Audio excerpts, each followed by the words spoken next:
Kuna daraja moja lenye historia ya kutisha, daraja lilopewa jina la laana. Kwa zaidi ya miaka 60, wanyama wasio na hatia wanajikuta wanavutwa na kitu kisichoonekana na kuruka wakiwa hai kuelekea kifo chao. Karibu kwenye kisa cha Overtown Bridge, daraja la mauti lililofichwa katika milima ya Scotland.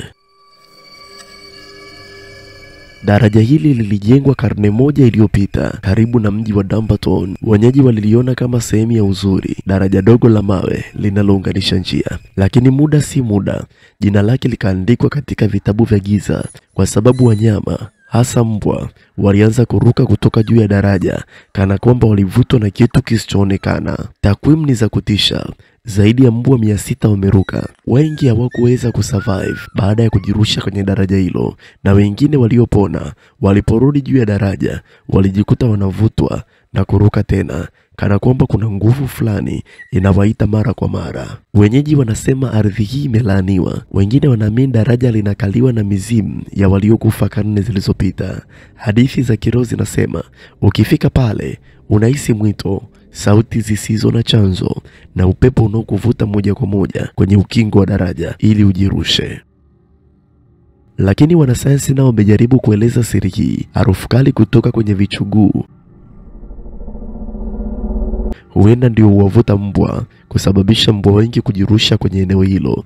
Lakini swali linaendelea kusumbua akili za wengi. Kwa nini daraja hili pekee? Na kwa nini mbwa wanajirusha kwenye daraja hili tu tena na tena, hata baada ya kunusurika, bila hata kuogopa maumivu yaliyowakumba mara ya kwanza?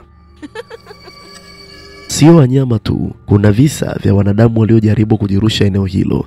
Mwanaume mmoja alidai pepo alimwamuru amtupie mwanae kutoka juu ya daraja, yaani amrushe mwanae kwenye eneo hili. Tukio hilo lilifanya watu wengi waamini kwamba katika daraja hili kuna nguvu ama kuna viumbe ambavyo viumbe hivi havivuti mbwa peke yake, vinavuta chochote chenye uhai. Ni nini hasa kinachoendesha Overtown Bridge? Je, ni harufu ya wanyama au ni mikono ya mizimu ikiwavuta wanyama na wanadamu kwenye kifo cha hofu? Hadi leo hakuna anayejua, lakini wenyeji wa Uskochi bado wanasema usipite juu ya daraja hili ukiwa peke yako, kwa sababu unaweza ukasikia mwito wa kuruka. Katika eneo hili mpaka sasa, kama unampenda mbwa wako, usijaribu kupita naye, maana atajikuta anajirusha bila uamuzi wake. Mashahidi wanadai kwamba mbwa kwanza anaanza kupanic, kisha anaonekana ni kama anaona kitu mbele yake, kisha anasogelea ukingo wa daraja na kujirusha chini ya daraja. Mpaka leo hii hakuna anayejua chanzo na sababu hasa ya mbwa kufanya hivyo, lakini sisi watu wa spiritual tunaelewa kinachoendelea. Sauti ya damu.